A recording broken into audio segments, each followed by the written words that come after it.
Yay. That works. I almost switched it up on you and like did it in Spanish. That would be fucked up. Why? I don't know. I mean, I could have really threw you off and did it in French. At least that language I know.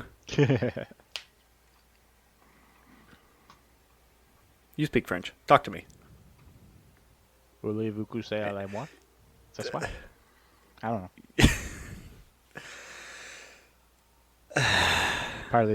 Okay, so it was either going to be the fucking Lady Marmalade song or it's going to be Omelette du Fromage from Dexter's Lab. I knew it was going to be one of the two. And you hit me with the song.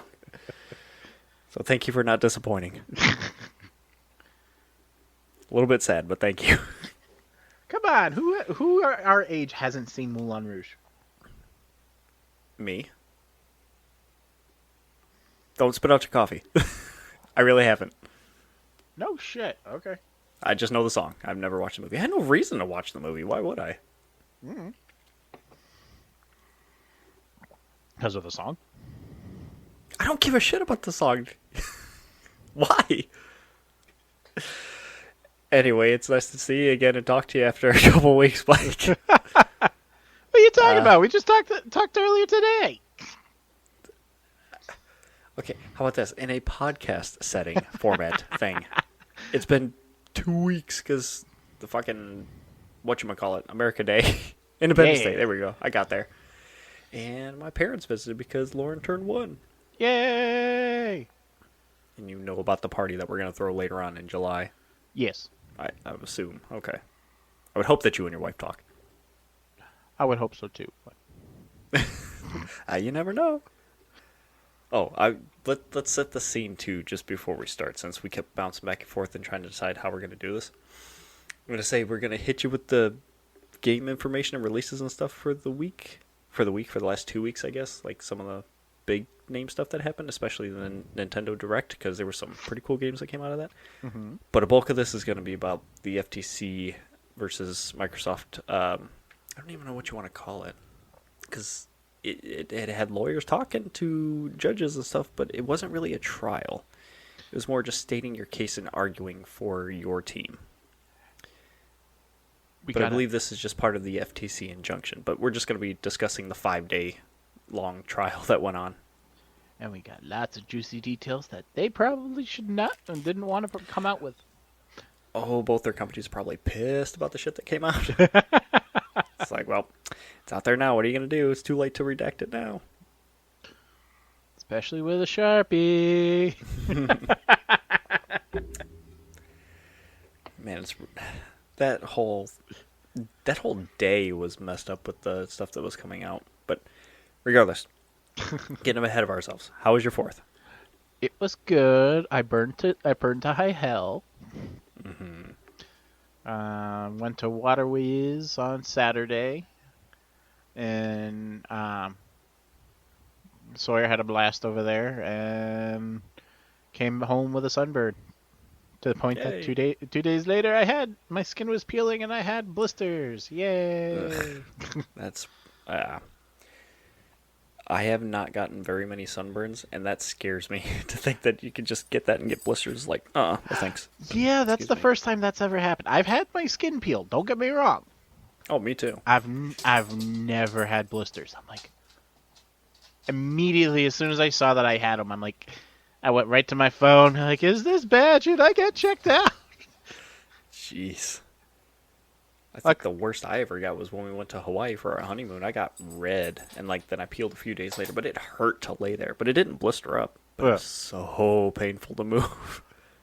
Oh, I feel your pain, brother. Because when I was finishing up one side of the rock climbing wall on the playset, the part that grabs into the wood on the back for the screw to screw in, I have to hold it there as I'm screwing, and my shoulder's right up against the side. I'm like, oh my god, this hurts so bad. But I had to suck it up because I'm like, I need to get this done. Yikes. And I'm trying so hard not to laugh and make jokes, because all we did was make jokes and euphemisms before we started, and you saying that shit just brought it all back now. Ay. Just had to I take promise it. I'm an adult. Screw that wood. Take it. Stop Take it. You're not helping. Yay. My pain, your gain? Shut up. Did you guys see any fireworks? Not official ones. Not fair. Yeah, all the Were holiday we playing ones. Destiny on the 4th that night? Were we playing Destiny that night? I Because think weren't so. we running the new exotic thing? Yes, we ran. Yes. That was the day we were supposed to record. Yeah. And we got caught up in doing that. Yeah, tried to run the new exotic thing, and it That's looks cool. pretty. It looks like something. Looks like something out of an H.R. Geiger book. Do you know who that is? No. Okay, go look him up. You'll see what I mean about his art style and stuff. I can even tell you. Remember the game Scorn? Is that the one where they make a bone gun or something? Yes, that's Geiger's style. Oh, okay. So if you think about that and then think about the gun, it kind of looks similar, right? Yeah, pretty much. Yeah. I Creepy. would have seen that fit more with a Witch Queen, though, not this season. Yeah, but it's not so much the season is that it's, I guess, a gift from Zevu, so it's hive looking. Yeah. Yeah, that's what it is. It's a gift? They hate our ass and she's gifting it to us? Okay, so we need to have another Destiny discussion because the hive view love differently than we do. If you go through and read some of the grimoire, they're like all about death and destruction and who's the strongest, and the way that they show love for their sisters is going to war with each other. So us showing that we are strong enough we're proving our strength to Xivu Arath running through that little section to get the exotic. Because that's basically what she's saying is, show me how strong you are by going through this shit. You go and kill the Tormentor, she's like, alright, you are good enough to get this weapon, and here it is, I'm giving it to you. Yeah, crazy lore stuff. See, that's why we gotta have more of these discussions so you can learn. I need to get more explanation, because I thought she hated our guts for killing orcs, but... She's mad that we did not ascend the throne. We left it vacant. Rather than accepting that we are stronger and taking the power, we left it vacant. Because their whole logic is, well, in the game, what's called the sword logic. It's whoever's the strongest is fit to survive. Yeah. And that's how they gain power, is just by killing and genocide. Oh, Jesus. Yep. So this is the Ramblepack podcast. I don't know where to go from there. Sure we do. We can go right to Nintendo. And sure. We need to intro the show. This is still the fucking podcast. Yeah. And this is number 35. 35. Is it 35? It is 35. I got it right here. Yay. I'm trying to understand why you just went yay before that. I don't know. You just seem so excited. Yay, it's the podcast. And I'm still Adam, I guess. And I'm still Mike. Or am I? I would hope so. Because then I would wonder who's wearing your skin as a suit. Anyway, I want to talk some games. It's been 2 weeks that we get... Well, I didn't share my thing with 4th of July, but I don't care. I want to talk games. Okay. Okay. So, with all the new news that I put at the bottom before we get into the fun stuff, anything catch your eye? Anything that you knew about or didn't know about? Outside of the FTC...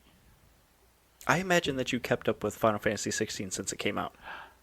Ironically, no. Other than the fact that I'm very surprised at how much Square has put into their advertising, because I'm seeing it everywhere. Not even just like in between YouTube videos. I'm seeing it on actual television. I'm like, holy shit. There was an update that just came out today. It's supposed to do some bug fixes and stuff. It was either yesterday or today. There was no real patch notes though. Yeah. Just some stuff to, I guess, fix the game or bug fixes, but there was no detailed list like they usually put out. There is a little bit of backlash for the game though. People are saying it's great. A lot of the places that gave it review scores are like 95, 98% or whatever. Yeah. The biggest hampering that I keep seeing about the game is that it's Final Fantasy, sure, it looks great, it runs great, it's beautiful, but I don't know if they're specifically saying, hey, this is an RPG, Yeah. but it's super light on the RPG elements.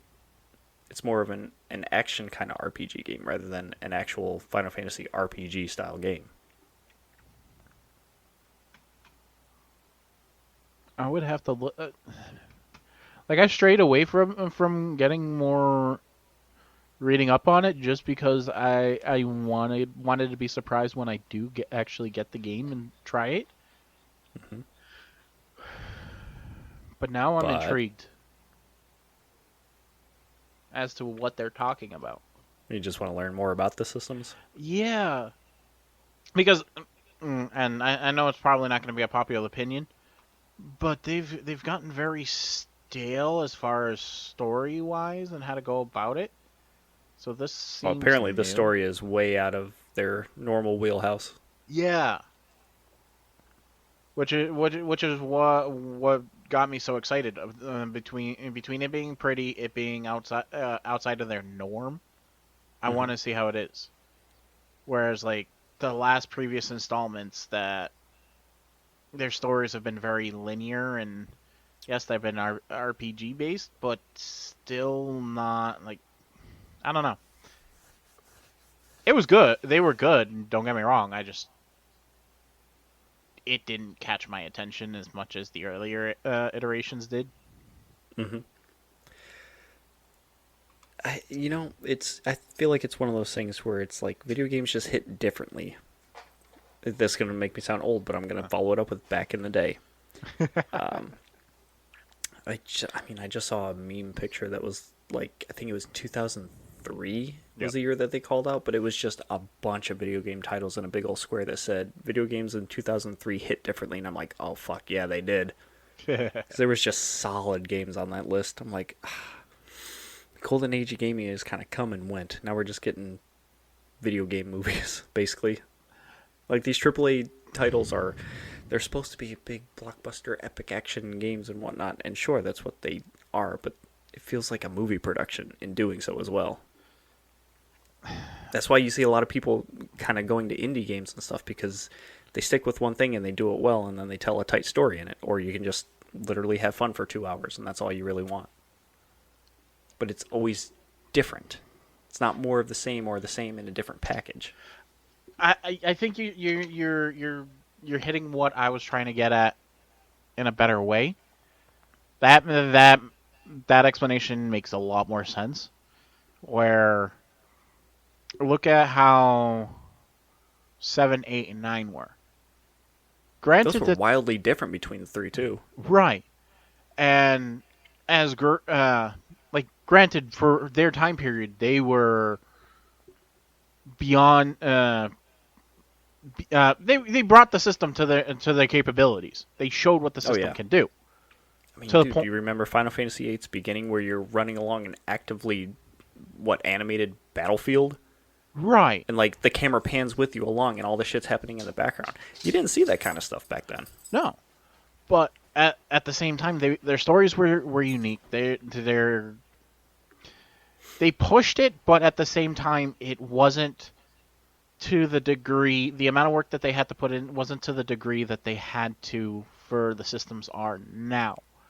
The system games seem to be going more towards the realism side, but like you said, they try to make it look more like movies than the actual games themselves. Yes, it has to be highly cinematic. It has to be top tier graphics. It has to. That's the thing that gets me too. Like we talked about before, people want games to constantly run at 60 frames and be 1080p, which I get. It's the next gen console. You want it to be running at the best that you can, but I don't know that devs are at that point where they can push the console to their limits, or if it's a sacrificial thing where they have to pick one or the other, which is why we're seeing a lot of either, quality mode or performance mode or cinematic mode, where it's super pretty but it runs slow, or it looks great but it runs perfect. We had that discussion with Starfield where they locked it at 30 frames so that way you always have a good performance with the game. The game's going to be beautiful, it's just going to be running at 30 frames, which is perfectly fine. Right. Um, and like even when we were talking about like the comparisons from the earlier trailers of again Starfield, the trailers that they showed last year versus this year. Yeah, there are It's a scenes step that up. yeah, there are scenes that doesn't look as detailed, but it looks better. It runs smoother. It's prettier. I enjoy it It, more. it's the Spider-Man games puddle gate all over again. Yeah. They ramp it up to get you excited, but at the same time, them logically cannot do that throughout the entire game. Yeah. It's too much time and it's too much processing power.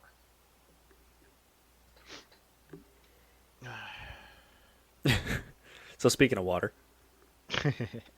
I like the SpongeBob SquarePants DLC for Power Wash. Yeah. You're not even the main Power Wash guy either. You're a fish down there in Bikini Bottom cleaning shit. Oh Jesus. It's awesome. And there are so many Easter eggs to like discover in each of the levels too. It's hilarious. Please give us. You an can tell it example. was made with love. You want an example? Sure. Do you know who Handsome Squidward is? Yes. Okay. So I'm I'm sitting here worrying about spoilers for a DLC that people probably don't give a shit about spoilers about. But so far there have been 3 areas that we've managed to unlock and do. The first one is like their street where it's Squidward's house, Patrick's house, and SpongeBob's. You do all 3. They have the imagination box between the houses and like in their backyard where him and SpongeBob and Patrick are in there doing their imagination, and Squidward thinks that he hears it, Oh Jesus. but there's nothing going on. They got the box there. Cleaning the Krusty Krab on the dumpster in the back. They have the handsome Squidward picture on there, like his face is on there. Oh jeez. There was another little inside joke from the cartoon on the dumpster as well there. You also go to Rock Bottom and clean, I think, the bus and some things there too. Yeah. It's just a lot of that stuff. It's funny.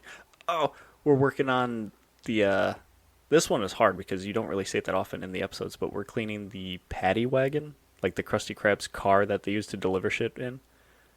Wasn't that in the And- movie? Maybe it was, I don't know. I don't remember. But next, we're doing Mermaid Man's invisible boatmobile. And this is funny because it's dirty. Like the entire thing's covered. Oh. You see it, you clean it, it disappears. Because it's invisible. It's great. Oh, Patrick's ID. Patrick's ID is in the Merma layer. Oh Mermaid Man jeez. and Barnacle Yeah. Boy's Okay. layer. Yeah. Where he's arguing with Man Ray. Yeah. Gotta love I like that SpongeBob movie. if you can't tell. It's a good DLC though. It's cute, so it makes me excited for the Warhammer one coming out later. Ooh. It's like they pay close attention to, I guess, to the shit that they're putting out. They have their own DLC storyline thing that they're coming out as a free update soon too. So you must be excited. It's gonna be interesting. I wonder what kind of story they're gonna put in it. Yeah. Now, how much That's does the SpongeBob DLC cost? If you don't mind me asking. I think it was $8. That's not bad. Yeah. And I already had like points on Microsoft already, so I was like, I don't have to pay shit. I got it. Worked for us. So we talked shortly about it earlier, but your favorite game that you can't wait to play is coming to Xbox in August. Yeah, that You love the way this game looks and makes you happy. Yep. Yeah, the stray putty tat. So remember, Stray was originally a PlayStation exclusive, but I guess it was a timed exclusive. Because I'm sure that if we go back and look, they might have said like it's a timed exclusive or had it put places. Yeah. But just online, like where I read like news and stuff, there's a lot of people at first speculating like a month or two ago saying, you know, there's rumors saying Stray's coming to Xbox, and it was confirmed like a couple weeks ago or something like that, and then they said it was coming out in August.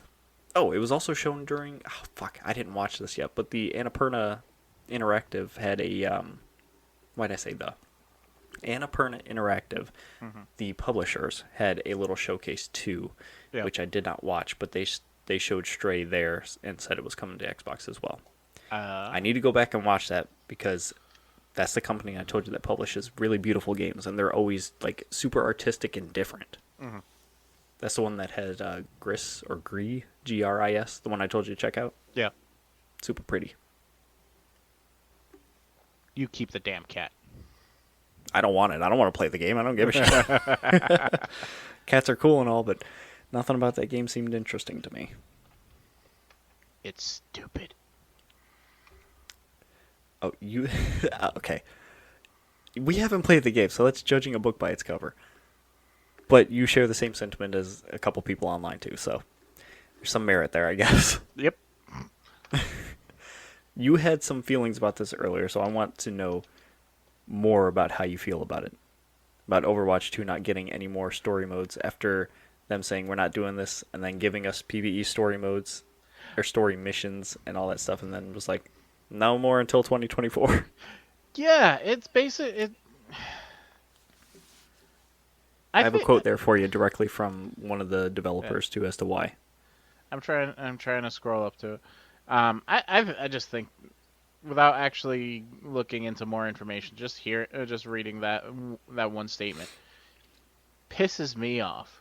It's dangling a carrot in front of your. No, not even doing that. It is basically. It's a lot of ping-ponging information. Yeah. And then walking it back. It's basically, and I'm gonna reference the Batman versus Superman movie. It's basically pissing in a mason jar and calling it lemonade. I don't know what that reference is because I have not seen it. You've never seen Batman versus Superman? No. Why would I? I don't know. That's my wife, dude. I'm not a big Batman person. But even she hasn't seen it yet either, so... do I want to know? Basically, it's a conversation between Lex Luthor and a senator, and the conversation about something along the lines of him lying to her or something like that. And it came along. It's basically saying, "Hey, don't lie to me and tell me it's something. Tell me it's something else." Basically, piss it in a jar and calling it lemonade. Right. Okay, well, not as bad as I thought. Yeah. But that's essentially what they're doing. And then on top of that, they're expecting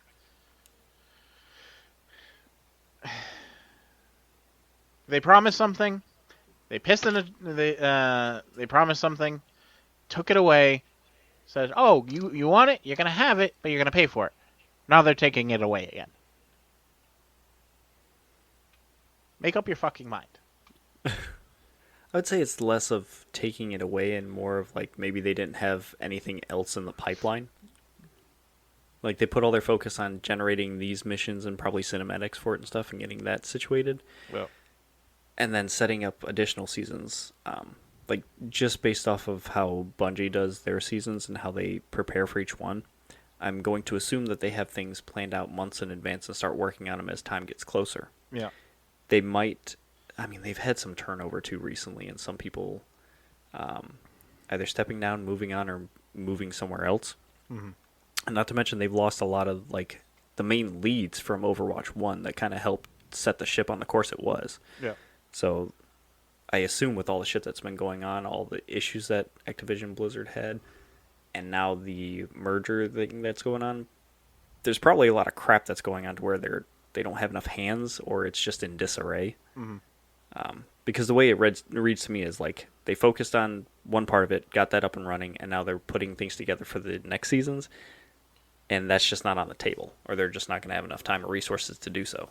So why even bother making the previous announcement? Because it's not like it was that long That's ago. my problem too. It's like, why say something, say it's not going to happen, have it happen, and then say, well, that's it for now. Yeah. It's like you set the expectation, you walk it back, and like... I don't know if people got excited about it, but I'm sure that they were interested in it, and then it's to say, well, that's it for now. It stinks. Right. If that was the case, then they were trying to go the route that Bungie did, or Bungie does for their seasons. Fine. Say you're not going to give the storyline. Build up what you're doing, And then when it gets closer, and you know you're gonna be all set for a few seasons, then say, okay, you wanted stories, we got it. Now but unfortunately you're gonna have to pay for it, type of thing. Then follow through with it. And this is us also saying this without knowing how their developer situation is. Like, I don't know how their hierarchy is set up and who talks to who and Right. how quickly things get done either. I I don't even know what engine they're building the game, or they have built the game in either. Right. So who knows? It's just it's a mess. I don't know what more to say. Get your shit together. That's basically what I gotta say about Man. that. I don't know how well that would work. I want to ask you about Niantic, but I also want to talk about NoClip. Which do you want to do first? Because I saw things about Niantic, but I didn't read too much into it. But I saw that people were happy with them because it was like a great event for a weekend, and then they were trying to take it away and then decided not to, and now they've laid off a shit ton of people. Okay, you go with the other thing that you were talking about then, because There was an event that happened during the weekend where I think an item was working longer than they intended it to, or there was something about it that was an increase in something that everybody in the community was happy about and they were enjoying, but Niantic was like, we're going to update this and take it away later because this is not the intended use for it, or it's not working as we intended it to do. Mhm. So we're going to have to fix it. And people were like, well, why the hell are you doing that? We're all happy with this. It's working great. Right. That's the only thing I saw. And then that they laid off like 200 people, but I don't know the whole story. Niantic doing Niantic things. Basically, that's what it sounds like. Okay. It sounds like the remote raid pass thing. The people enjoyed what was going on. People liked it, and then yes, I get the pandemic got away. People were starting to get back to things, and then them taking it away because it was only intended for people to be able to play during the pandemic. But people got used to it and enjoyed it, and they had a decent amount of player base. They should have continued with that, and that's what that situation sounds like. I did not know that there was an NBA All-World game that Niantic put out. I didn't know it either until I heard about that. Well, would you like to talk about them closing studios and canceling games? Yeah, apparently they closed its LA studio. Just one? Uh, Just the one studio? I want to say it's been a while since I've read this one. Yeah, from at least from what I remember reading, it's saying it's at least at the time when I read it, it was saying it was closing its LA studio, and canceling its NBA and Marvel titles. Mm-hmm. Basically, they're like it seems to be the common story we're hearing a lot from companies is they're restructuring to stabilize the company's finances. Niantic will be cutting, if they haven't already, 230 jobs, which is about a quarter of their staff. They're stopping work on Marvel World of Heroes, and they're shutting down the NBA All-World game. And then towards the bottom, I saw that they had canceled 4 other games. Yeah, But they didn't. They probably didn't say what they were, right? no, they didn't say what it was, but they had already done that last year. So they had already cut 8% of their staff at that point. So for them to cut another 25%, holy shit. Speaking of money, I saw today that Embracer Group raised $182 million via a share issue. Okay. They issued another 80,000 shares and revised its new debt target for the Swedish krona to 8 billion. Oh, jeez. That's what their new debt target is by By the end of fiscal year 2024. Or the end of the year 2023-2024. So this is gonna. They're hoping for a hit or miss at this point. I mean, they got a little bit of money in there, but that's still nothing. It's a drop in the bucket compared to that $2.3 billion thing they lost. Jesus Christ. Yeah. I don't even know what to say about this situation. Oh, Pokemon Sleep also is coming out or did come out today. What the hell is Pokemon Sleep again? I don't fucking know either. It's an app that tracks how you sleep, but apparently it's a game too that you play, but I don't know if you play it while you're sleeping or while you're awake. I don't know, dude. It was part of their Pokemon Direct that they put out a month ago? Yeah. 2 months ago? Something like that. And that trailer for that game, if you want to call it that, confused me too. So yeah. Pokemon Sleep is coming later this month. Oh, okay. So And then they just put out the trailer today. Yeah. And then there's a trailer to prove it. And on the title, they have Snorlax as the mascot. Yeah. Snorlax was all over the Direct for that too. Oh, Jesus Christ. What happened? It says the sleep tracking capabilities seem fairly robust, leveraging your phone's microphone and accelerometer sensors to see how much you toss and turn or if you snore. So what, do they expect you to sleep with the phone in your bed? I'm assuming so. And it's like, No thanks. It says your personal sleep style seems to inform which pocket monster comes to visit. For instance, if you toss and turn all night, expect Togepi to impart its rocking sleep style. If you snore... And then if you don't move, it's Snorlax, right? I have no idea. But then it goes on to say, if you snore, Jigglypuff will offer a song via its signature singing sleep style. Well, that's kind of cute. And but the company hasn't noted which Pokemon comes to visit if you lay in bed all night staring at your phone surrounded by potato chips. Oh, That's jeez. Munchlax. That would be nuts. I have to see this trailer just to see how this works. Oh, God. Oh, Jesus. Well, since we're talking about Pokemon, during the Nintendo Direct, they had a Detective Pikachu 2 game coming out. Oh, Jesus. Any interest? Do you care? I forgot that there was even a Detective Pikachu game. So did I. They showed that, I'm like, there's a 2? I knew about the movie. Pretty much. But then, now that we're talking about it, I do remember saying when they announced the movie, I'm like, is this movie going to be based off the video game? Yeah. That was interesting. They showed off some of the... that game is so bad I can't remember the name of it now. What was it? The new ones. Scarlet and Violet or something like that? That's right, Scarlet and Violet. They showed off a little bit of the new DLCs that they're putting out for that too. No word on fixes for the game yet, but they're showing off a bunch of the DLC stuff. Sure. Here's a whole new events and other ways your character's going to twist and turn and stretch and... You want to know something else exciting from the Direct? What? Vampire Survivors is coming to the Switch. You know what else about it? What? It has 4-player couch co-op. Oh, Jesus. That is going to be cool. I love that game so much. You'll own it on every console you have, aren't you? You know, I'm a little mad at Vampire Survivors right now because I got all the achievements. I completed the game. Yeah. And just like a week ago, they put out an update. Was like, here's like 5 or 6 new achievements. Go get them. I'm like, fuck! I got to do it again. I mean, that's fine. I'll go and get some free achievements. Why not? But it's like, I just beat the game. Now I got to go back and do some more stuff. That's exactly what they want you to do. That you're not wrong. They're like, oh, you finished your crack? Here's a couple of more sprinkles.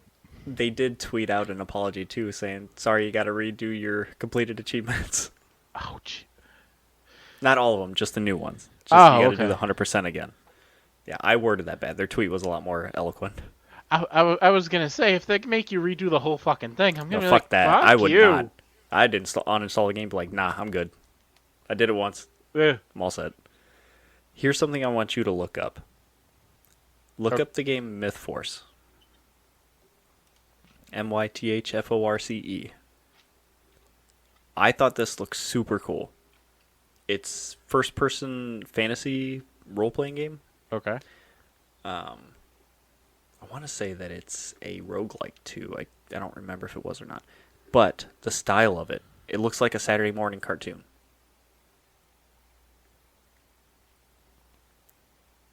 Doesn't it look cool? Yeah, it looks like something out of He-Man or whatnot. Yeah. I like the style of it. I mean, like, that style of gameplay too is like, it talks to me, but just the art style is like, oh, that's different and neat. Know what it reminds me of? It looks. What? It reminds me of the art style from Ruby. The anime? Yeah. Yes, kind of. It also has like, it has that old school D&D cartoon feel too. Yeah, it Kind of does. like it looks like Thundercats, kind of, but it's more like a clean, almost flat color, but not in a bad way. Right. Doesn't it look like fun? Oh, absolutely. Hee. Like this is what I like. This is the type of style that I like. It looks it looks interesting. It looks like, granted, we haven't played it. It looks like the story. We worked on the story, and it doesn't have to be super pretty. It's It looks comic style. It's like we've talked about. Graphics aren't everything. It's gameplay. Right. All right, you wanna blow through these last couple ones so we can start on the fun stuff. Yes. All right. For people who care, Luigi's Mansion 2 Dark of the Moon from the DS or the Wii or whatever the fuck it is coming out to the Switch. Hooray. They showed off more about Pikmin 4, some cool new things about the game. Never been a big Pikmin fan, but I recognize that those games are fun. Princess Peach getting her own game again. All right. She had one on the Game Boy Advance, I believe. And now she's finally getting one for the Switch. They did not show anything but her on like a stage. Yeah. And like she twirled around and her dress changed, I think, and that was it. That's all they showed. Nothing else. It was like a really quick teaser. Super Mario RPG. Do you remember that from the Super NES? Yes. It's getting a remaster. Yay. Updated graphics. Gameplay's going to be the same. Music's going to be, I guess, updated a little bit. It looks nice. It's very cool. I can't wait to play it again. And the biggest announcement, we're finally getting another 2D Mario. And by 2D, I mean side-scrolling, because the graphics itself are the 2.5D style that they've been doing. Yeah. But it's a pure side-scroller. Okay. That'd be And cool. Mario turns into an elephant. You heard me. He turns into an elephant. There's a new pickup in this game, and he turns into an elephant. Okay. Oh, and Daisy's playable now, for a change. Because before it was always like Toad and Luigi and Mario and Peach. Now we got Daisy in the mix. Sweet. Yes. So if And those anybody are was a it. Daisy There was like fan playing 30 Mario game- Party, now's your chance. That's what Meg does. That's her main character. She goes for Daisy, and I usually go for Luigi. But during the Nintendo Direct, I think they had like 30 games they showed off. But these are like the big ones. There's a lot of cool other games that they showed off too, but these are like well, some of them are just for me like Vampire Survivors, but the other ones are like the big ones. Go play Vampire Survivors. That's my plug. What and I might be reading into it too much. I'm not so much the Nintendo Direct, but I'm more interested in the Do it. I think I know what you're doing. Come on. Yeah, the shareholders call. There's speculation, and granted, the people are stretching. There is speculation that the Switch 2 may be coming sooner rather than later, just because Nintendo's been downplaying that a lot too, because there's been patents and like schematics for controllers or systems and stuff that people have pulled, and they're like, yeah, there's no Switch console coming. We might have done like what's the word? Why are my words escaping me? Maybe no, I did say it. Patent. Like they patented designs, and like you can see them and stuff, but they're like, right. Yeah, we just put them there so that way we have it. It's not set in stone and saying this is what it's going to be. Right, and for reference, to whoever's listening, companies do that all the time. That's how Yes. they put that out there just in case this information ever gets leaked. Another company They doesn't have scoop up R&D departments for a reason. Right. They're covering their ass basically. Yep. Well, look at freaking Harry Potter World and Universal. The people that put it together at Universal were former Disney employees that left. That's the perfect example. But no, back to what I was saying was that People are expecting the Switch 2 also just because of how old the Switch 1 is now. right. And the closest we've got to an update is the OLED screen. They didn't really change the internals. So Right. we didn't get a Switch 2 yet. But like he didn't really say that there was one coming, but he said that on the conference call he was saying that the next generation system that does come out is going to be using the same Nintendo account system that the Switch is currently using. So you can log into the same one all over again. Didn't mention if... Didn't Nintendo themselves come out and say, here's how we're doing that? And that's because they're basically building the backbone to transition all of your purchases and stuff to the next console. Kind of similar to how Xbox and Microsoft did it for the last 2 console generations now. Everything's tied to your account. You download shit. You're able to move it over. Right, exactly. Because that's It's nice to see Nintendo joining the party. Right. Because that was one of the biggest complaints a lot of people had is like, yeah, they're big Nintendo fans and Nintendo did whatever the hell they wanted. But if you wanted to play a certain game, you had to buy every single generation that the system came out. You didn't have a choice. Yep. Those things didn't transfer over. They didn't bring the games from previous generations up to the new systems. I would argue that they've only started doing that now with like the Genesis channel and the N64 channel and things like that. And there are a lot of people saying, well, you can do this. Let's get the GameCube on there. If there is a Switch 2 coming, it's definitely going to be capable of emulating GameCube games. Did I say Switch before? I meant GameCube. Oh, yeah. People want a GameCube channel, but I guarantee you that if they just took those GameCube games and kind of put them on the Switch as a digital download or whatever, people would buy them all over again. And I think that's what Nintendo banks on a lot, is just the nostalgia factor. The games are, quote-unquote, exclusive for that console itself. Yeah. And people buy them. I mean, usually if you buy a Nintendo console, you're buying it for, one of 3 or 4 different games, which is either a new Zelda game, a new Mario game, possibly a new Metroid game, or a Donkey Kong. Right. I guess that's changed down to Mario Kart and Smash Brothers. I get why they were doing it, but it's still annoying as shit. Good on them for at least tying stuff to your account now, and you should be able to bring your stuff with you. To what extent, I don't know, because remember back on the 360 and the Xbox One, they're like, you can bring your games, it's backwards compatible. But it was only a portion of their entire library. Right.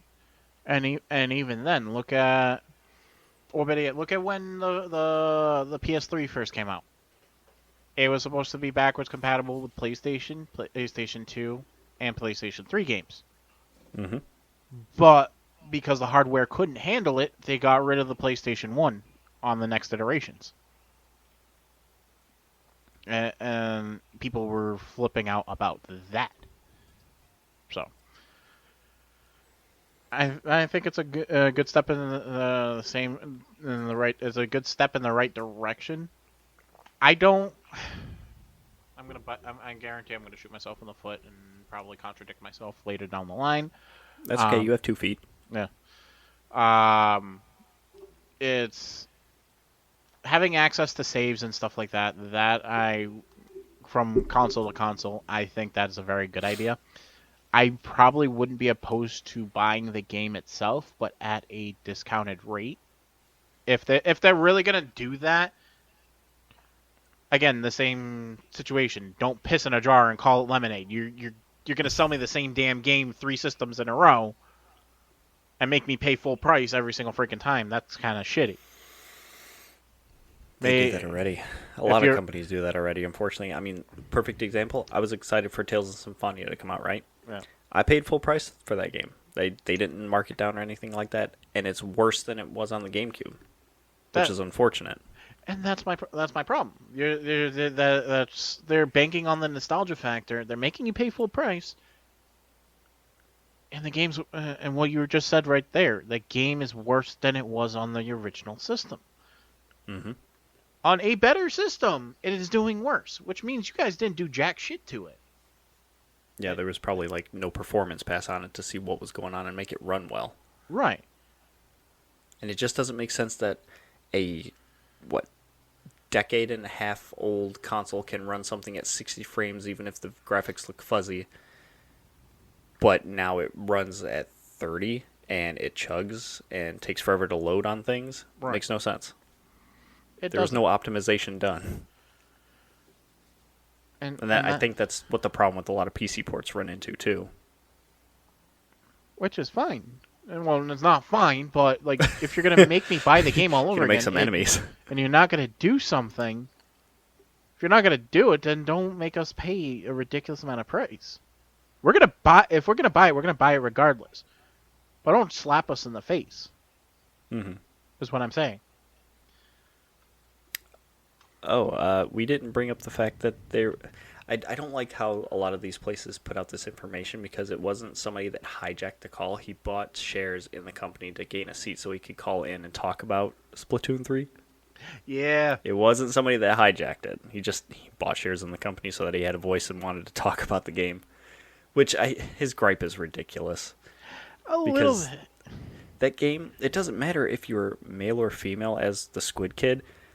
You can wear whatever the fuck you want. It does not matter. Now, what exactly was his gripe? That there were more Lack female of customization for male characters. Yeah. He thinks that there are more clothes and accessories and stuff for females than males. It doesn't matter. The game is... You customize your character however you want him to look. It doesn't matter if it's a male-presenting squid or a female one. One, it's a fucking sea creature type person that's whatever. Who cares? Secondly, if you can have a character that looks like something but wears whatever the fuck it wants, you don't have an argument. You have those options there. Right. Unless he wants specifically to look like male clothes or whatever. I'm looking at the notes. If this guy... I hope Nintendo looks at this and be like, okay, this guy just paid $3,500 just to gripe with us. Let's give him a custom outfit just to shut him up. I mean, there's probably easier ways to go about doing that than spending $3,500 to do so, but to each their own. Phew. That's some love right there. I guess. And so just to step back for a second, the information about the possible Switch 2's power, was it Bobby Kotick that said that? I wrote down somebody said that specifically, and I can't find it now. Oh yeah, he did say that. Bobby Kotick, the CEO of Activision Blizzard, said that he expects the Switch 2 to be almost as powerful as the PS4 and Xbox 360 or Xbox One-ish. Or be on par. Yes, I think I remember reading that too. Okay. Like, granted, so if it wasn't obvious, this came out during the FTC trial. Yeah. We're getting into the weeds now. I just find that interesting because it's not that's console. That's a console likeness that I'm using now. So well, remember, I mean, it's probably older at this point, but like I keep saying when we're talking about the Switch, Zelda runs great, even at 30 frames a second, and it dips, but it's running on 10-year-old hardware. And it runs fine. Now imagine what. So you were about to say what I was going to say. Go ahead. Imagine what they're going to do on that type of hardware, though. Yeah, if they can make something like that within the confines of the Switch now, the road widens as they go along. Plenty of opportunity. I can see that becoming an actual open world. It basically is. Huh? I mean, with Breath of the Wild and Tears of the Kingdom, it is an open world game. I can see it being much more detailed than them just adding more on dense. and on and on and on and on and Dude, on. those games are meaty as it is. I can't imagine how much more dense they can get with that stuff. But yeah, let's talk about the FTC trial. Where do you want to start? There's a lot of shit that got loaded. Do you want to start at the end first and like make your prediction as to who's going to come out on top in this case, or do you want to save that for the end? Because I feel like the judge is going to come back with a ruling here in the next couple days at least, because I think Microsoft was looking to close by July 12th, and this injunction was put in place to either halt it or slow it down. So the judge wanted to get out an answer soon to answer to that, maybe? Right. Well, But yeah, that's, because that was their original date, at least. And then the judge has come out and said, we plan to get out the answer soon, while she's figuring it all out. Yeah, because I want to say just in the last podcast that we were just talking about, if this if this injunction went through, Microsoft was going to call it quits on the deal. Yep. So I'm assuming they don't either which way they don't want. I'm assuming the judge at this point doesn't want the reason why it doesn't go through to be because they even went to court at all, which kind of defeats the purpose. I also saw an infographic the other day where it's like talking about the companies in Europe that have to approve the deal or not. Yeah. Only one outlier. What's that? CMA. Hmm. That's the only one that has said no so far. I'm Just go ahead. No, I was gonna say that I'm sure there's a way for them to work around that worst case scenario because companies have done that. Yeah, for sure. So how do you think the judge is going to rule based on what we know? Have you read any of the transcripts from the lawyers talking and the judge giving it back to him? Not recently, so you'll kind of have to catch me up. I've heard the odds and ends that we talked about last week, but not recent stuff. The judge wasn't putting up with anyone's bullshit. I'll tell you that. On both sides, for sure. Yeah. But there's a lot of like crap from Sony's lawyers that were like, well, the biggest thing was, I think it was on the 4th day or the 5th day.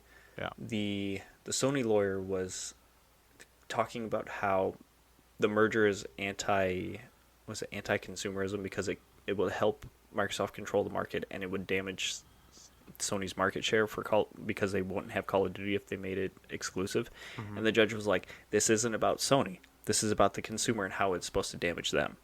So then they were talking some more, and then the lawyer comes back around and like makes another argument in favor of Sony, and the judge had to stop him mid-sentence. It was like, again, you're pointing out about Sony. How is this damaging to the consumer? Okay. Yeah. Yeah, they had him there. I think there's a way for them. He could have spun that though. I mean, maybe you say he. I think it was a woman. No, I said they. Oh, sorry. No, I was gonna say there was a way they could have spun that. Yeah, like the damages to Sony would be damages to the customer because hey, Sony. But they also have no damages when, what is it? Fucking Phil Spencer. I think it was Matt Booty and Bobby Kotick I think it was Bobby Kotick, I don't know. But at least those two, they got up, they made testimony, and Spencer was like, you have my word here on record, hand up, saying it will come to PlayStation. We will not take it off PlayStation. Right. And, just solely financially, it would make no fiscal sense to take it off of PlayStation because that is where a majority of that money from Call of Duty comes from.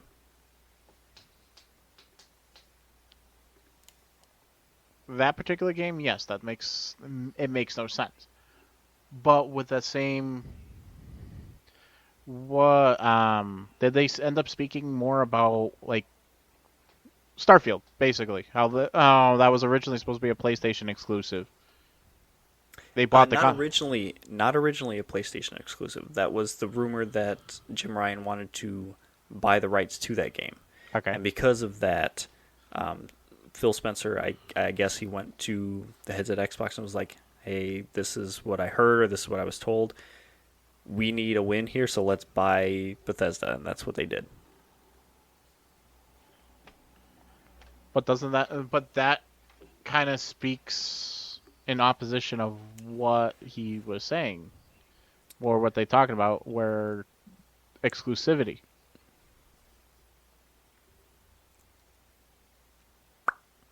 whether it was supposed to be originally a Sony exclusive or not, it became, once they bought Bethesda, they decided to make it a Microsoft exclusive.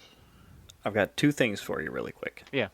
Because of that, Jim Ryan has gone on record and said, and I quote, well, he admitted during some of the testimony or whatever that he doesn't think Starfield's exclusivity is anti-competitive.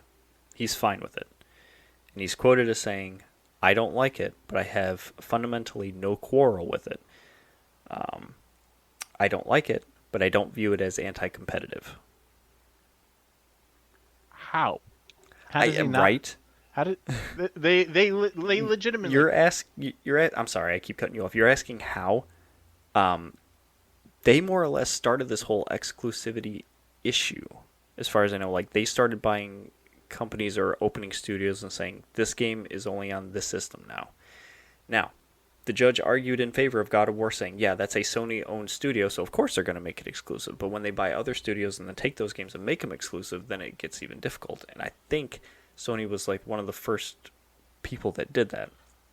And I have Microsoft doesn't want to be in that kind of idea. Like, I don't remember what his position is, but he's like above Phil Spencer and Matt Booty. Yeah. His name is Satya Nadella. He's one of the people who like make the decisions for either Xbox or Microsoft. But he also, during all this, has said, and I quote, I would love to get rid of the entire exclusives on consoles, but that's not for me to define, especially as a low-share player in the console market that the dominant player, Sony, has defined market competition using exclusives. I have no love for that world. So ever since that Sony started buying studios and making shit exclusive because they had a bigger market share, Microsoft had to follow suit. How are you going to stay competitive if you can't compete by having the studios? Which is why you saw them scoop up a bunch of other smaller studios. And by smaller, I don't mean tiny. I mean, like, these are big name studios. Like, of course, now I can't think of any. Ninja Theory. Right. With making, fucking, what's her face? I can't think of her name now either. But that was a big one. Them buying Bethesda was another reaction to that because the whole Starfield news and them needing other people. But when they bought Bethesda, that was part of ZeniMax, which is also all their little subsidiaries, which is where you got Tango Studios, how we got Hi-Fi Rush. Right. I don't know. What are you going to do? When the market leader is defining how you do business, what are you supposed to do? I would have to agree with them on that part. And that adds to more why Jim Ryan sat his ass down and said, I better shut the fuck up. Well, it's also funny how he says that Game Pass is destructive. Can you explain how it's destructive? Oh, Jesus Christ. I'm not asking you to like pull quotes. I'm asking your opinion. I don't know. The only thing I can think of as far as Game Pass being destructive is where, and it's not specifically because PlayStation is PlayStation's version of they have a Game Pass. It's not. I'm not gonna pussyfoot around that. Their subscription service is like a Game Pass, and they're doing the exact same thing. They're taking money away from studios by having the games on their system, and they only get like a small portion, but the games are guaranteed. Whereas they could have these big name titles could be making the money off the physical downloads and shit like that. Granted, Sony does it a little bit differently, from my understanding. I could be completely freaking wrong. And don't allow the new big titles to go onto their on the PlayStation Network or the PS Plus, whatever the hell it is. I keep forgetting. I believe that was another argument, like the judge used to, saying, yeah, because Sony owns God of War and like stuff like that, they can put it on their stuff and it's different because they own it. So like there was worry about Call of Duty not being able to come to PlayStation Plus if it's coming to Xbox if the merger goes through. I don't think that they were going to block it from that either, or there might be some rules for that. But I think it came out during some of these depositions that there was some graphics showing, or Spencer was talking about how there is retention from Game Pass, even if it could be FOMO or people just really like the game. Games that leave from Game Pass have a decent retention rate, I guess. People go on to buy those games that disappear from Game Pass. So it's still working. You got a lot of people who are able to publish games through Game Pass that wouldn't normally be able to because they don't have the money, they don't have a publisher or whatever else it is, or even just a platform. Yeah. Because Steam is just a crapshoot because all the noise that's on there. Now, I have a quote from the article talking about where he thinks it's destructive. Would you like me to read it? Yes, sir. Okay. It says here, as reported by VGC, that Microsoft's lawyers relayed to the judge or whoever it was that Ryan told investors that he spoke with quote-unquote all publishers and that they quote-unquote unanimously do not like Game Pass because it's value destructive. Because it's value destructive. That's a weird way to put it. Lawyer asked if it was true, and Jim Ryan responded by saying that he believes it to be true. It's a lot of he said, she said. His response was simple, stating that he talks to publishers all the time and that, quote-unquote, this is a very commonly held view over many years by these publishers. So he's not naming names, he's not giving specifics, he doesn't have things on paper or recordings. It's just these people told me this, so it's got to be true. Yeah. He doesn't have the paperwork or the numbers to back that up either, because that's all Microsoft information, but that's what he believes to be true.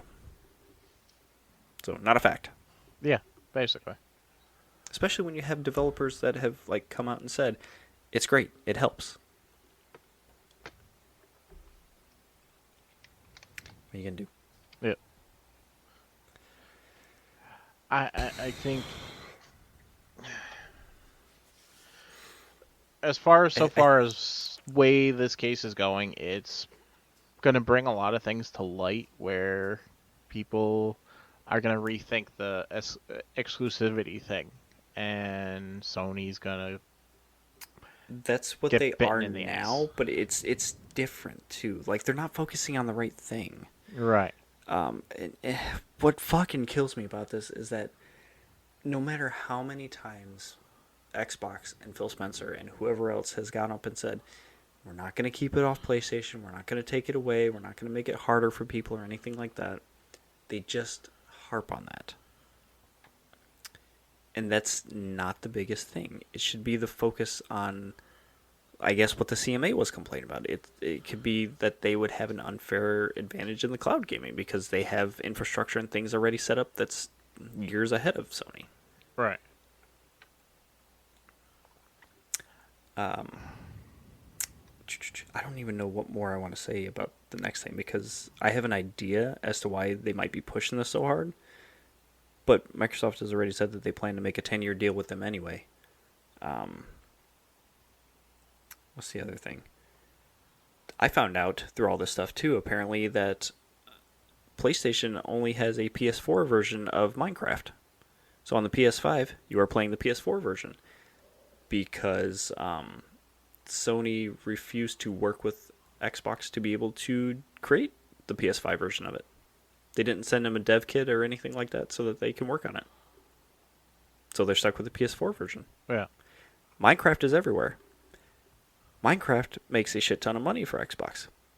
Would you like to know where they make most of their money? Where? Not on Xbox. Not at all. I think they make a huge majority of their money on the Switch through Minecraft. No shit. Yeah. I would have figured PC. No. And I'm pretty sure that that's what came out during one of these depositions too. Because that was one of the arguments that the lawyer used. Okay. That is. And remember, they bought Mojang fucking years ago for a couple billion? Yeah. I think. And they put that game everywhere. They didn't hold back. They didn't say it's Xbox only, nobody else. They created different versions for the different consoles. They put it out on the Switch. They kept it on PC and kept them updating it and stuff. And look at it now. It's still going strong. Now, I also think that Sony is worried because I don't know if you read this little part here yet, but Sony has a partnership with Call of Duty that apparently is due to expire in 2024. Right.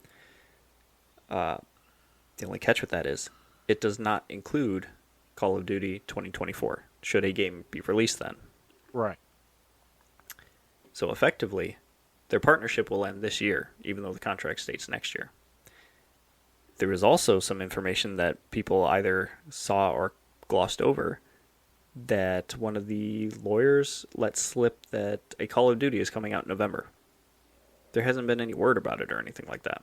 Mm-hmm. So that would basically be the last one that Sony gets, like, outside of their partnership or whatever. Oh, shit. Not that it's that big of a deal, because if it's still coming to their stuff, then it's fine. I think this is more like, play it first on PlayStation, or you get this perk on PlayStation, or something like that. Right. Like, I think that's the extent of their partnership. But I think they're worried because they might not get that kind of stuff, or they might lose. I think it might be that they're not getting as big of a portion of money back from Call of Duty as Xbox will be later on. But of course, it always comes down to money. Speaking of money, you want to talk about the I don't even know what you want to call it, the business dealings of Sony and how much they spend on different studios to make games? Oh, Jesus. Let's see. Oh, yeah. So, apparently, there was a redacted form that was submitted to the FTC that was redacted with Sharpie. And apparently the lawyers didn't realize you can, once it's scanned in, you can read the information. They quickly... That happened twice. Yeah. Wait, twice? Twice, yeah. No. It happened once with certain papers, then it happened again with a different set of papers. Holy shit. Yeah. Oh, just to interject really quick, Yeah. Brian just texted us both and said he got Divinity. So we're good. Divinity is a weapon that creates a giant crit spot on any enemy that it hits, as long as you're holding it. So it doesn't matter where we shoot the Tormentor at, as long as we're hitting that giant bubble that's over it, it's dealing crit damage the whole time. Oh, sweet. So now we don't have to worry about hitting him in the chest. We're good. Yay. We got this down pat now. Anyway, back to the trial. Yes. Well, one of the documents that they said broke down what they're making. Let's see. Let me double check it. Specifically, like the Call of Duty revenues, the cost of developing some of its games. Let's see. Like, for example, Horizon Forbidden West apparently cost them about $212 million over 5 years. And The Last of Us Part 2 cost them another $220 million. Sony says 1 million PlayStation gamers played nothing but Call of Duty. Nothing but Call of Duty. That's crazy. Yep. Now think about that. That's what? How much does a Call of Duty game cost now? Did they bump it up to 70? My gut reaction was to say 60, but they might have bumped it up to 70. Well, because it's a AAA game. Yeah. Just let's say physical copies. People paid $60 a pop. That's $60 million just to buy the game. Yeah. Not counting DLC, not counting merch, not counting other stuff. I think they go in further about it.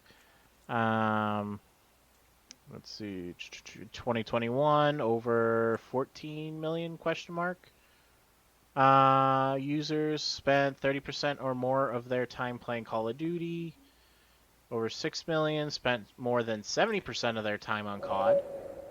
and about 1 million users. Yeah, like you said, spend 100% of their gaming time on Call of Duty alone. So that is a lot of In freaking people. one of the Sharpie redacted documents that wasn't really redacted because people could read it, apparently it had some information on it that said Call of Duty was worth about $800 million for PlayStation's revenue in the U.S. alone during 2021. To give you an idea of how much they make off that, Yeah, 800 million. and that's just the game. That's just the U.S. in 1 year. Yeah, 1.5 billion globally. Yeah. And then when you add in accessories, subscriptions, they believe they jumped up between 15.9 billion a year, roughly 13.9 to 15.9 billion. Mm-hmm. That's a big fucking deal. And I don't know what's taking them this long to do it. Maybe all this shit's making them think about the Switch now. But I guess Kotick was like, yeah, we can bring Call of Duty to the Switch. Why not? I want to see it happen. But I mean, that's another revenue stream right there too. If they have a team that can work on the Switch and bring it to that, that's even more. Or at least the Switch 2, if it comes out. That's true, yeah. More than likely that. That would make more sense. And I feel like Microsoft would help them too, because Microsoft and Nintendo they're not bedfellows, but they're friendly with each other. Right. What I would like to see, and I know this is never going to happen, essentially what's going to put all this to bed and end all these arguments is some body or form steps in and says, okay, you're not allowed to do exclusives anymore. You have to be able to develop them for all studios. Yeah, but that's not going to happen. Right, that's what I'm saying. The government can't control how they do their business so long as it's not illegal. They could try to go the route of it being discriminatory. Actually, I would say monopolistic. It would have to come to that point where it was like they control too much power in certain aspects and something needs to change or get broken up. And that's a big worry with this whole merger thing too. Yeah, but isn't Sony already being monopolistic with their exclusives? I mean, with exclusive, sure. They would need to buy a lot more developers and say, only us. Right. How'd you feel about seeing Microsoft talking about possibly spending Sony out of business as a strategy for business? That was very ballsy. I guarantee you they were not expecting that email to come out. They have the money to do it, though. They do, and that's the sad part. Look at them dropping billions of dollars to buy studios. Of course they do. Oh yeah, like I don't give a shit if granted the PR team came out and said, well, that was an email from years ago. That's not our strategy now. Yeah, I gotta save face. Yeah, I'm like, that's exactly what you're doing. You're buying studios left and right. How is that not your strategy right now? And people keep forgetting that, yeah, Call of Duty is the main focus right now, but what about all these other games that Activision Blizzard King has put out? What about the other markets that they're in? Nobody is paying attention to the mobile arm. That's going to be a big win for Microsoft. Pretty much. We talk about it weekly. What games are we playing? And the games that we talk about we're playing have a mobile port at least. If not solely mobile. And even if you don't want to believe it, mobile gaming is a huge chunk of the market too. Yeah. It's just something easy. This right here is already a hell of a lot more powerful than our Nintendo SP. Or it's literally a miniature computer in your pocket. Right. Dude, you can emulate old games on those things too. You can throw an emulator and some of the ROMs on there and play those. Yeah. I'm surprised. What surprises the hell out of me, and I could be wrong. They could already do it, and I'm not aware of it. You know how like you can play Microsoft, perfect example, where you buy a game on the Microsoft store, you can play it on your Xbox, or you can play it on your PC. Or through cloud. Right. What's to prevent you from doing that on your phone? I would argue I do that. I do cloud gaming on my phone. I have access to those games through the cloud, and I can play them wherever I want on my phone. Okay, I've just been proven exactly what we're talking about. So the thing that's the thing that people need to. I think that's where my point of the exclusivity thing is. They need to. When I mean exclusivity, I'm not talking about like just PlayStation 5 type of thing. It's people need to realize there's got to be some type of regulation on that, because eventually they're going to be like, okay, we have things across all these stuff, but that's it. It's going to end up being like you're saying, it's going to be on the mobile front, it's going to be on the PC front, it's going to be on the console front. Eventually, it's going to be like the way Apple has their things, where you can everything is It's in its own ecosystem. right. They all work well around their ecosystem, but that's it. You have to fight like hell to be able to use it on another system. So you're being forced to buy one of their devices, and you're paying through the freaking nose for Or it. you're really fighting to make it work on another device if it's exclusive to the console itself or whatever ecosystem it's part of. Right. You can't take it outside of it. Exactly. The only time that would be, I don't even want to say that would be okay, but I guess tolerable, is if so long as, well, fuck, that doesn't even work because it's exclusive. I'm thinking of third-party games, because if you can play with your friends across different consoles like we do with Destiny, who cares? Right. But you're talking about exclusives only. You don't have a choice in that matter. You have to be in that ecosystem or not. And that's not how it should work. Right. Exactly. But at the same time, I get it. If you own the studio and you want it to be only on your thing, then you have that say in the matter.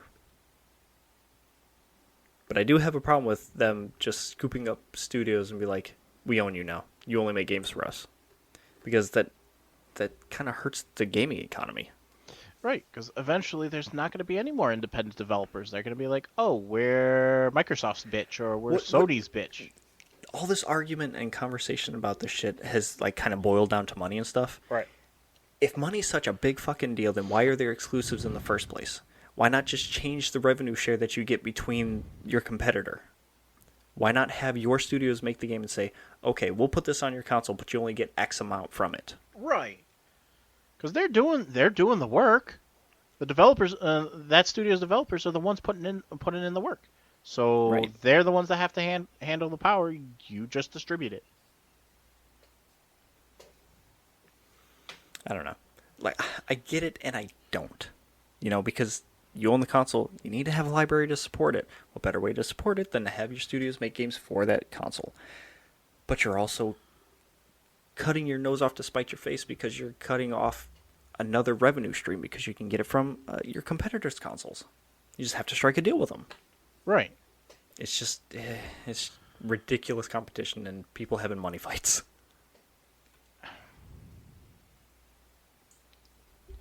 But then I feel bad, though, for the people at Bethesda. Just because it was like, well, they got bought out and was like, hey, now you're making exclusives for us now. But then they turn around and say, well, Call of Duty is going to be not exclusive. And that's like what you put on here was Pete Hines from Bethesda was like, he wrote in an email to Todd Howard, which, he's the face of Bethesda basically. Whenever there's a Fallout game or Skyrim, he's up there talking to you. Right. But I guess he wrote an email. He said, is the below not the opposite of what we were just asked / told to do with our titles? Apparently he was more diplomatic to his new boss, and he says, I understand there is likely nuance here, but at its core it's being read as the opposite of what happened with us. So he seems to have thought that things were going to stay open and be on other consoles, Right. which I think is going to be. Since they got out ahead of it first with Starfield and saying that it's going to be an Xbox exclusive, it doesn't feel as weird as, say, Skyrim, or not Skyrim, Elder Scrolls 6 coming out and them saying Xbox only, because it's always been everywhere. Right. It would just be really weird for that or another Fallout to come out and not be on other consoles. Oh, another thing that came out, they're expecting Elder Scrolls 6 to come out in like 2025. That's what Microsoft's lawyers clarified. Yay. That's a lot earlier than people were expecting. How the hell did that even come up? Because the Sony lawyers were arguing about Elder Scrolls being a multiplayer game. Yeah. But when they did, they were talking. I think their examples were like Skyrim and stuff. Skyrim, first-person game. Oblivion, first-person game. Morrowind, first-person game. Or I keep saying first-person game. First-person game, but it's single player. All three of those were single, not multiplayer. What they were not thinking about or not clarifying was, yeah, they have Elder Scrolls Online, which is an MMO. Not the same as the console games. Right. It doesn't fall under the same category. Like, they were talking about the single-player games as if they were multiplayer. So the Microsoft lawyer had to clarify that they were speaking about that and that they expect the Elder Scrolls 6. They accidentally called it 16, but it's the 6th one. They expect it out in 2025. Sweet. Yeah.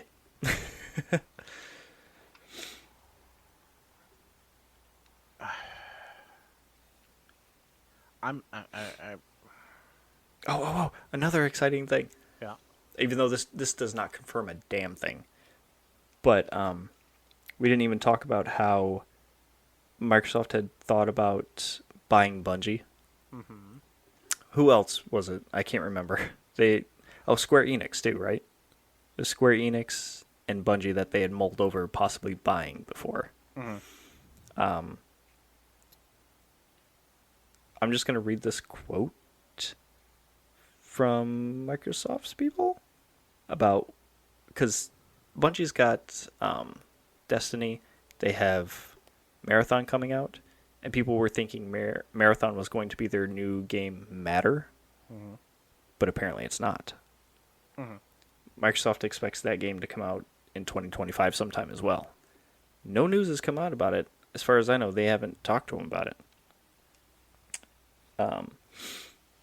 But the quotes that they have from that part of the trial was, quote, as of 2021, Bungie has more than doubled its headquarters space and plans to open a new studio in Amsterdam by 2022, which I think they did. Yeah. For ongoing support on Destiny 2 and development of a new IP, currently expected to release in 2025. Microsoft notes that Bungie trademarked the name Matter in 2018, which it believes may be their next original IP. So they're speculating it's going to come out in 2025 as well. Ooh. Okay. What gets me is Xbox was thinking of buying Bungie again? Like, didn't Bungie leave Microsoft? Yep. I think they did the same thing that they did when Activision bought them. They didn't outright buy them. They were under contract with them. And they didn't like how that was working, so they bought themselves out of the contract. Same thing what they did with Activision to get out of it and own Destiny as a whole themselves. Right. Yeah. But then, of course, Sony comes around and then buys Bungie outright rather than making a contract with them. So Microsoft missed the boat on that.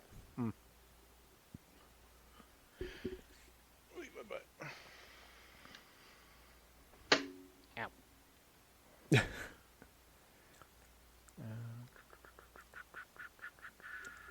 Oh, this isn't part of the thing, but apparently AMD is teaming up with Bethesda for like a partnership for Starfield on the PC. Yeah. That was interesting. I'm surprised that they were doing that. I've heard of studios tailoring their stuff. Well, that's the point of exclusivity. Tailoring them stuff to consoles themselves, but not specific hardware. Mm-hmm. Basically, what Adam's talking about is Who, me? yes, you referencing this time. That AMD and Bethesda announced that they are exclusive partners for Starfield on PC. Their goal is basically make the game as awesome, run as amazingly as they can. They're optimizing it on the Xbox and the PC using the Ryzen 7000 series processors and the Radeon 7000 series graphics.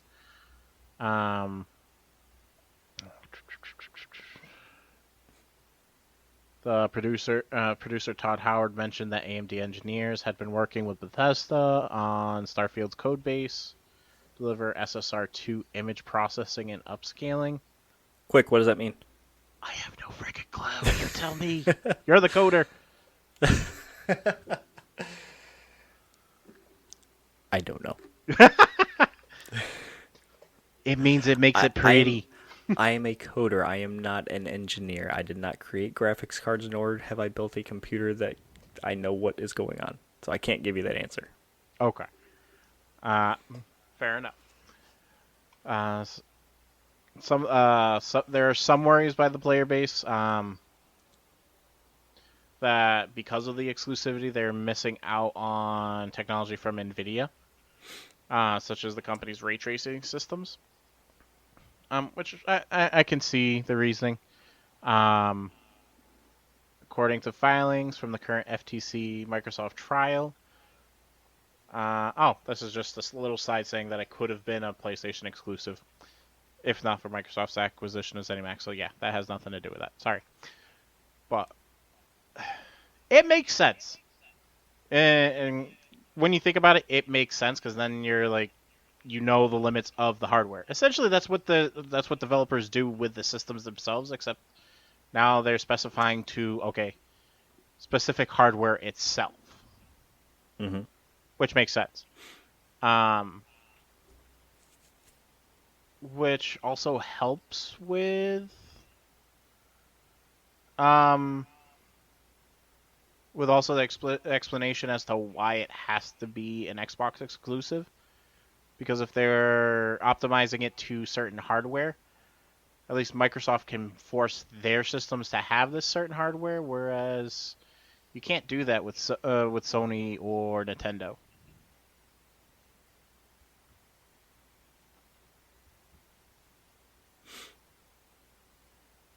Doesn't mean I agree with it, but it makes sense.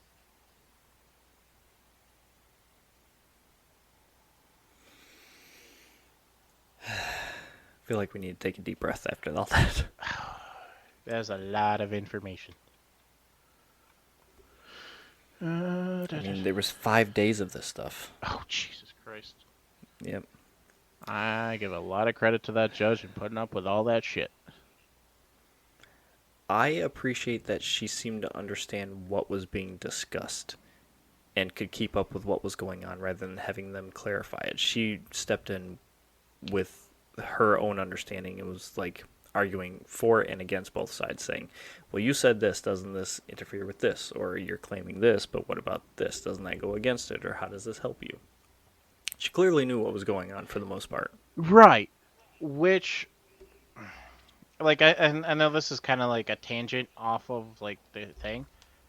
It also goes to show how much gaming as a whole has evolved in our society, where if they tried to have this same conversation maybe 20 years ago, the judges will probably this be would like, not even be a conversation. Right. They would just be like, yeah, sure, you want to buy them, whatever. It's not going to be a big deal. Right. It's a freaking toy, get over it type of thing. Now gaming is the biggest entertainment source, I believe. I think it beats out TV and movies. I'm pretty sure. I wouldn't doubt that. Gaming has exploded. Because think about it. What is the next step? What is the next step for movies? For them to become interactive. That means it's a game. That's kind of fuzzy. That's like saying, say you take out the walking around. Well, how about this? How they have the game set up on Netflix, like the Choose Your Own Adventure. Yeah. Sure, those are video games, but are you really playing it? You're making decisions and watching things play out. Are you actively... Okay, you are actively interacting with them and stuff like that, but you're not doing anything but making a choice. How is that? Would you really claim that that's a video game? How is that any different than old school video games? How old school are we talking? Because that's a lot different. You're asking is, do you claim that's a video game? Old school video games are still video games. Yes, but you did a lot more interacting and doing things with it. You had choices, but it was active more than passive. Depends on the game. Which game can you think of that's passive?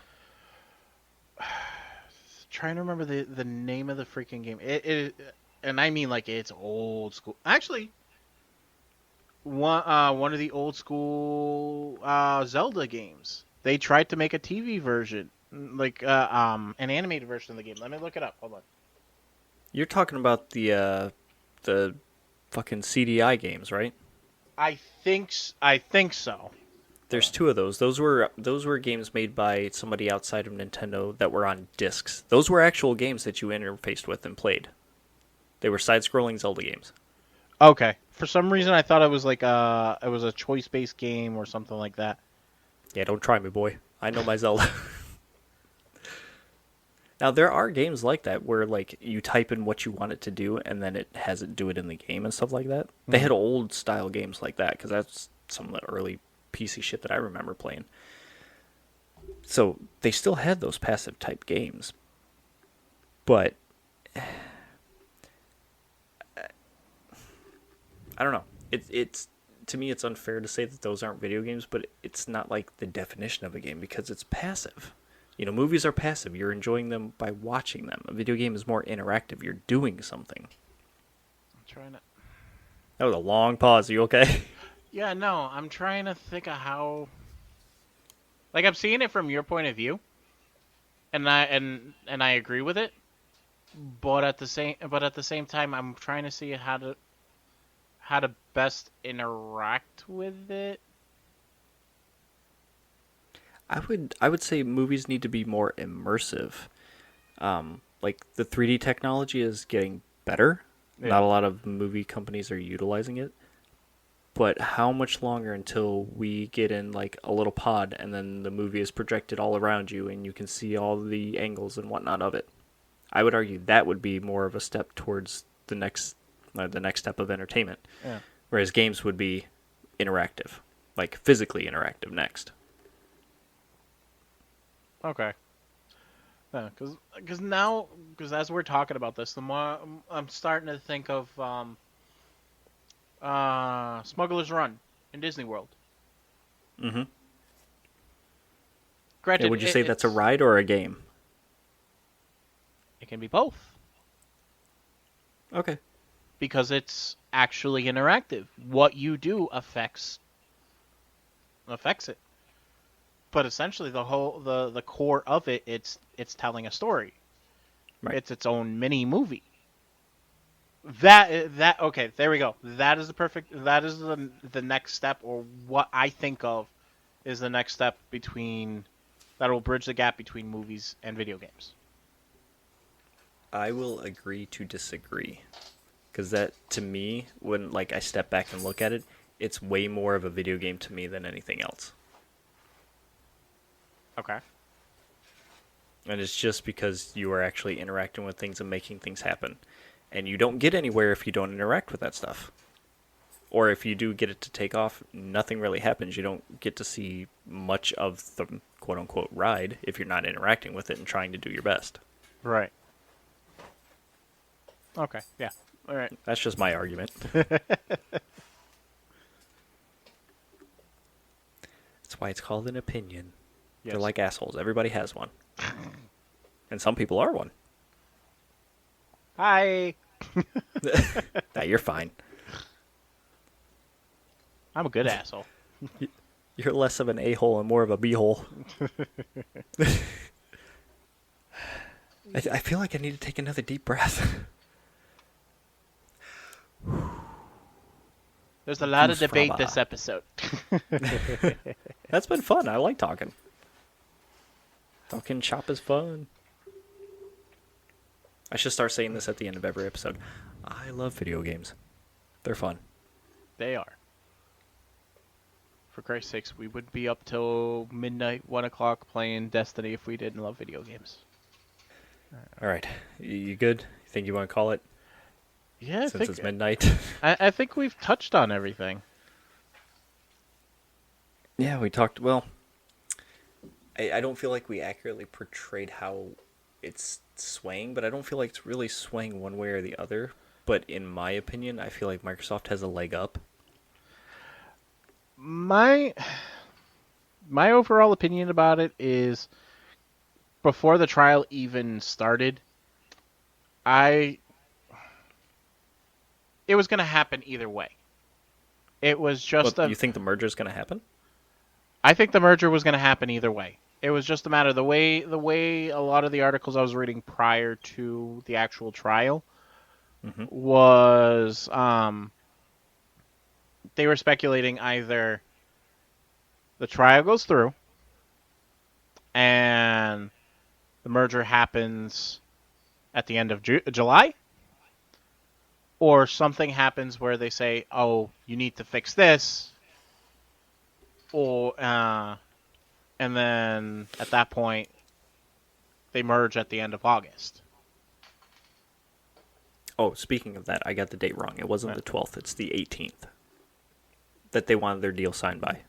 Oh, okay. Which is why they filed the injunction, and we're going through this right now. Oh, okay.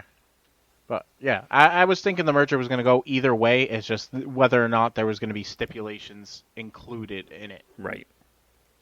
Which kind of surprised me when Microsoft was saying that depending on what how this case goes, it may not even happen. I knew it was going to be drawn out once Sony was like not wanting to play ball at all. Yeah. Like Microsoft was throwing out different ideas and making these deals with Nintendo and companies to bring things to different areas, like their cloud gaming service and shit like that, and just bending over backwards basically to make good on everything that Sony had a problem with or the CMA had a problem with. Right. So, them doing good faith moves is great. It makes them look better. This trial did not do anything for Sony, really. If anything, it made them look like aggressors and not in the best way. So I think Microsoft they're looking good, but it could still go either way. Right. I think they'll be fine as long as the shit doesn't get dragged on for too long, which is why I'm assuming the judge is trying to speed it up as best they can, just because they don't want they don't want this case to be used as the ploy. Yeah. Well, we'll probably know how things go in the next 2 days, and then what happens in 2 weeks, I guess. Yeah. We'll see how they rule, and then what Microsoft's next step is. Pretty much. So, it's going to be interesting. At least we'll finally be ending the saga, and we'll have to find something else to talk about every other week. No, the season still has like another month. Never mind. I was gonna say we can figure out what or speculate what the next season's gonna be about. I know what the next season is going to be about. And you haven't told me? Have you not played the story? Well, yeah, we played it together, remember? Okay. So what did Asa say we needed to do? I don't remember. Resurrect Savathun. Oh, yeah. You need to have her come back. And that's going to be a messy thing to do. I don't know how they're going to do it and make it work. But that's going to be the main thrust of the story. Well, you definitely know the main character is going to be a big part of that. Seeing as he's both in the light and the dark, so. Wait, who is? The main character? Our character? Yeah. Our character is the crux for the entire thing. Right. At least to me, that's what it seems like. We are the answer to this, which is why we're able to kill all these giant gods and stuff like that. And here's a crazy thought for you. The idea is that maybe it's because we have agency.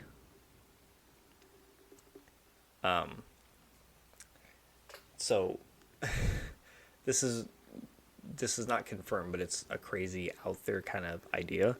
Okay. Savathun is all about deception and lies and stuff like that. Uh-huh. In one of the grimoire books, they put in like the idea of doing something in game in a certain way, and people thought that it was how to turn off the curse of the Dreaming City.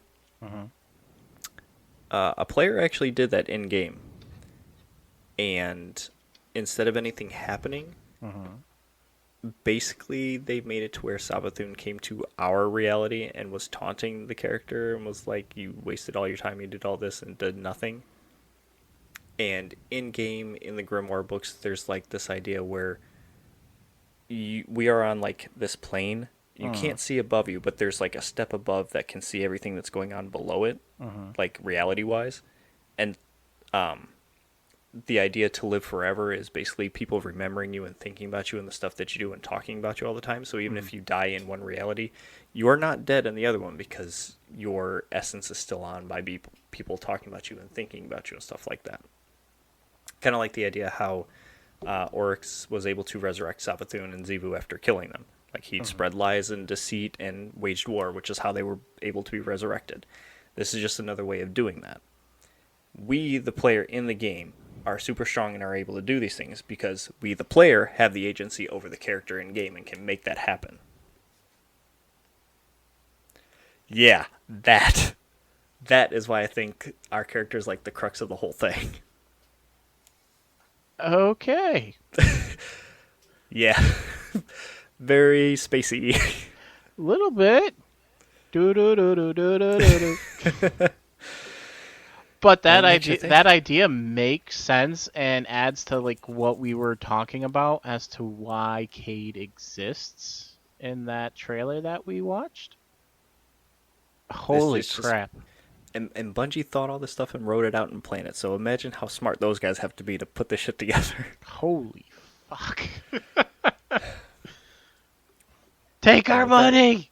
With that brain-melting story, whatever you want to call it, I think it's time for bed. Yes, it is.